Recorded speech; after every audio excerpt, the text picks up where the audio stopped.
बिस्मिल्लाहिर्रहमानिर्रहीम। अस्सलाम वालेकुम दोस्तों मैं शकील अहमद, आप देख रहे हैं मेरा YouTube channel registrar TV.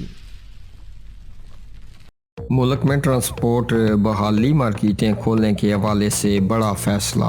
Islamabad मुल्क में ट्रांसपोर्ट बहाली दुकानें खोलने और दफातर में हाजिरी के हवाले से बड़ा फैसला किया गया है। तफसीलात के मुताबिक NCOC ने इंटर सिटी और इंट्रा सिटी ट्रांसपोर्ट कल से बहाल करने का फैसला कर लिया। ताहम सफर के दौरान 50% मुसाफिरों की पाबंदी बरकरार रहेगी। पीर से दुकानें और मार्केट्स रात 8 बजे तक खोलने की इजाज़त होगी, जबकि दफातर में 50% मुलाजमीन की पाबंदी बरकरार रहेगी।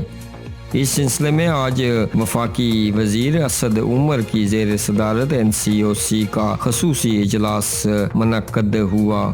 इजलास में इंटर सिटी और इंट्रा सिटी ट्रांसपोर्ट 16 मई से बहाल करने का फैसला किया गया। ट्रांसपोर्ट में 50% मुसाफिरों की पाबंदी बरकरार रहेगी। 17 मई से तमाम दुकानें और मार्केट्स रात 8 बजे तक खोलने की इजाज़त होगी। NCOC के मुताबिक दफातर 17 मई से मामूल के औकात कार पर खोले जा सकेंगे।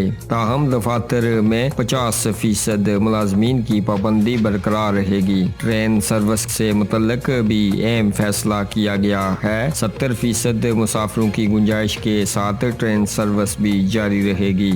NCOC इजलास में दौरान ईद SOPs पर अमल दरामद का जायजा लिया गया और इन पर इज़हार इत्मीनान किया गया।